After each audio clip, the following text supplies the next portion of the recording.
રાજ્યના પૂર્વ deputy CM આપણી સાથે જોડાઈ ગયા છે. મારા સહયોગી ચિરાગ પણ આપણી સાથે અત્યારે સ્ટુડિયોમાં ઉપસ્થિત છે.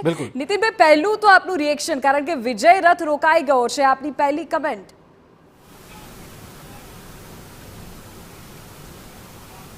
તો લાંબા સમયથી જે ચૂંટણી પરિણામોની દેશ રાહ જોઈ રહ્યો હતો એ પરિણામો આજે આવ્યા છે. આપણા ગુજરાત રાજ્યની અંદર અમે એક સીટ તો અગાઉ સુરતની શ્રી મુકેશભાઈ દલાલની બિનહરીફ જીતી ચૂક્યા હતા અને જે 25ની મતગણતરી આજે થઈ એમાંથી 24 સીટ ઉપર ગુજરાતની જનતાએ મતદારોએ અમને આશીર્વાદ આપ્યા છે અને 24 સીટ ઉપર ભારતીય જનતા પક્ષના ઉમેદવારો લાખો મતોની બહુમતીથી વિજય થઈ ચૂક્યા છે. એટલે ગુજરાતની જનતાનો, મતદારોનો અને અમારા લાખો કાર્યકરોનો અમે જેટલો આભાર માનીએ એટલો ઓછો છે.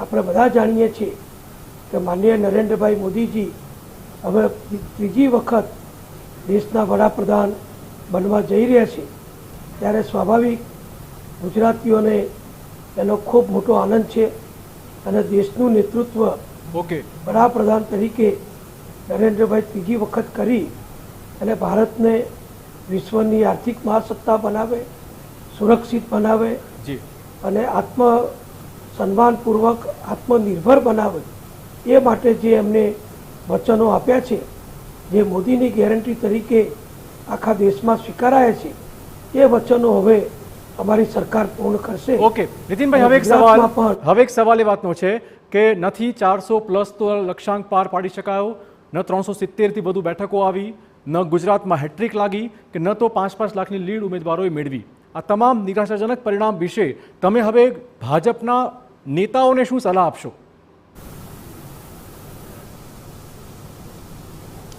જો અમારો સતત પ્રયત્ન હતો, આ ઉનાળાની એટલી બધી ગરમીમાં, કાળઝાળ ગરમીમાં પણ અમારા લાખો કાર્યકરો ગામડે ગામડે, ઘર ઘર સુધી પહોંચ્યા હતા.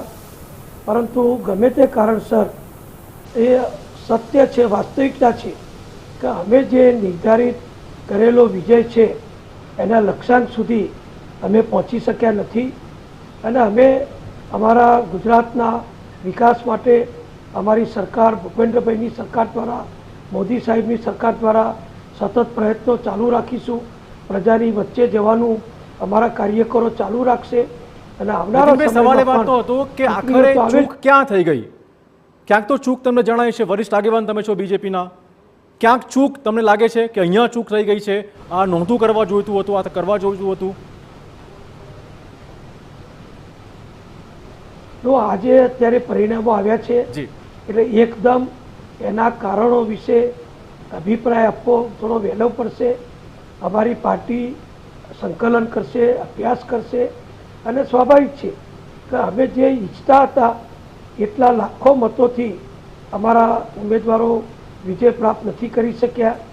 અમારે એક સીટ બનાસકાંઠાની કમનસીબે ગુમાવવી પડી છે. તો આ બધાના કારણો ઉપર અમારો પક્ષ જરૂર આત્મમંથન કરીશું અને જે વ્યાજબી હશે, જરૂરી હશે, એ કાર્યવાહી અમે કરીશું. ઓકે નીતિનભાઈ, થોડી વાર પહેલા શક્તિસિંહની પણ બાઇટ આવી અને તેમણે કહ્યું કે ભારતીય જનતા પાર્ટીમાં અહંકાર આવી ગયો છે. શું ખરેખર એવું છે? એનું પરિણામ છે આ? જો કોઈ પણ પક્ષ હોય કે કોઈ પણ વ્યક્તિ હોય કે કોઈ પણ ટીમ હોય, દરેકને પોતાની એક લક્ષ્યાંક, ટાર્ગેટ નક્કી હોય છે. અમે અમારા ટાર્ગેટ નક્કી કર્યા હતા અને ટાર્ગેટને પરિપૂર્ણ કરવા માટે આખા દેશમાં વડાપ્રધાન નરેન્દ્રભાઈથી માંડી અમારા જેપી નડ્ડાજી, અમિતભાઈ શાહ અને અનેક નેતાઓએ રાત દિવસ ગામડે ગામડે, તાલુકે તાલુકે આખા દેશનો પ્રવાસ કર્યો છે. કરોડો મતદારો સુધી અમે પહોંચ્યા છીએ અને અમારા પ્રયત્નો અમે સંપૂર્ણ રીતે કર્યા છે.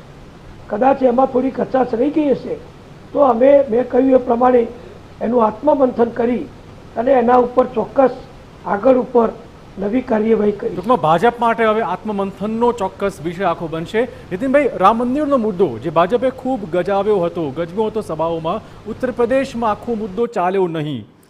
ઉત્તર પ્રદેશની સ્પેસિફિક ફૈઝાબાદ સીટ કે જ્યાં અયોધ્યા આવે છે ત્યાં તો સમાજવાદી પાર્ટી આગળ છે. જુઓ, ઉત્તર પ્રદેશમાં અમે ઘણા પ્રયત્નો કર્યા. ઉત્તર પ્રદેશમાં રામ મંદિર અયોધ્યામાં બનાવવું એ અમારો કોઈ ચૂંટણી માટેનું લક્ષ્ય નહોતું. આ તો સદીઓથી હિન્દુ સમાજ જે ઈચ્છી રહ્યો હતો એ કામ માન્ય નરેન્દ્રભાઈના નેતૃત્વમાં દેશે પૂર્ણ કર્યું છે. એનો આજે પણ અમને આનંદ છે અને આજીવન એનું ગૌરવ અમારા ભારતીય જનતા પક્ષને અને કરોડો કરોડો હિન્દુઓને થવાનું છે. ફૈજાબાદની સીટની આપ વાત કરો છો, એ ફૈજાબાદ અયોધ્યા જે આવ્યું છે એના જાતિગત સમીકરણો જો તમે જોશો તો ત્યાં આગળ અન્ય ધર્મના લોકો પણ મોટા પ્રમાણમાં વસવાટ કરે છે અને ત્યાં આગળ શક્ય છે કે એ લોકોએ ભારતીય જનતા પક્ષને મત ના આપ્યા એટલે અમે એ ફૈજાબાદની સીટ અત્યારે મેળવી શક્યા નથી. પણ એ સીટ મહત્ત્વની નથી. અયોધ્યાનું રામ મંદિર એ અમારા માટે આજીવન પેઢીઓ સુધી આવનારા હજારો વર્ષ સુધી મહત્ત્વનું છે અને રહેવાનું છે. ઓકે, શું નીતિનભાઈ તમે એ માનો છો કે ઉત્તર પ્રદેશની સીટ્સ મહત્વની ખૂબ હતી? જો એ સીટ્સ અત્યારે ભલે લગભગ 36 ઉપર ઇલેક્શન કમિશનની સાઇડ કહે છે કે તમે આગળ છો, 33-34 ઉપર સમાજવાદી પાર્ટી છે, એ સીટ્સ જો ગુમાવી ન હોત તો આ આંકડો વધારે હોત એવું તો માનો છો ને? ચોક્કસ. જ્યાં અમે થોડી સીટો જે રાજ્યોમાં ગુમાવી છે એ રાજ્યોમાં અમે અમારા ધાર્યા પ્રમાણે અમારા લક્ષ્ય પ્રમાણેની સીટો પ્રાપ્ત કરી હોય તો અમે જે મોટું લક્ષ્ય રાખ્યું હતું એ લક્ષ્યને અમે જરૂર પહોંચી વળત.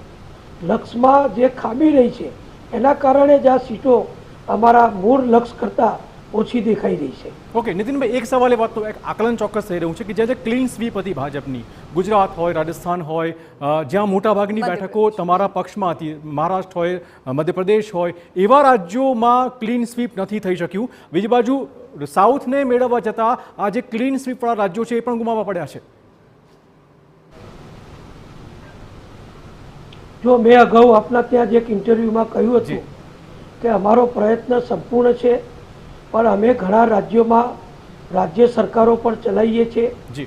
ત્યાં આગળના સ્થાનિક નાના મોટા પ્રશ્નો હોય, ત્યાં આગળ જુદી જુદી જાતિ કે જ્ઞાતિના વિભાજનના પ્રશ્નો હોય તો બધાને સ્વાભાવિક છે જે તે વખતે અમે આ ટિકિટ વિતરણમાં કે ઉમેદવાર પસંદગી કરવામાં નક્કી ના કરી શક્યા હોઈએ.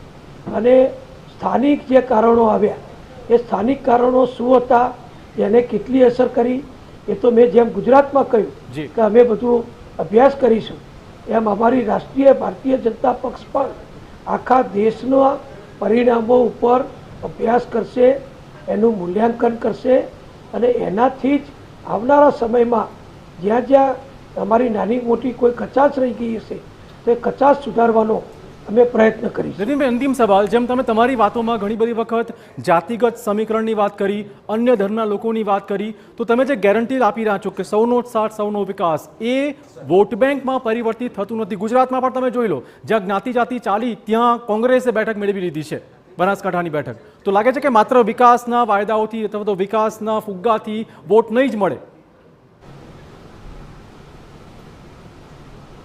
જો એક બનાસકાંઠાની કે કોઈ એક રાજ્યની 2-5 સીટો ઉપર આ મોટા સૂત્રને સાંકળી શકાય નહીં. વડાપ્રધાન નરેન્દ્રભાઈ મોદીજીનું લક્ષ્ય હતું ને આજે પણ છે, એક તો વસુદેવ કુટુંબકમ, આખી દુનિયા એક પરિવાર છે અને હિન્દુ સનાતન ધર્મ એ ભારતનો ધર્મ છે.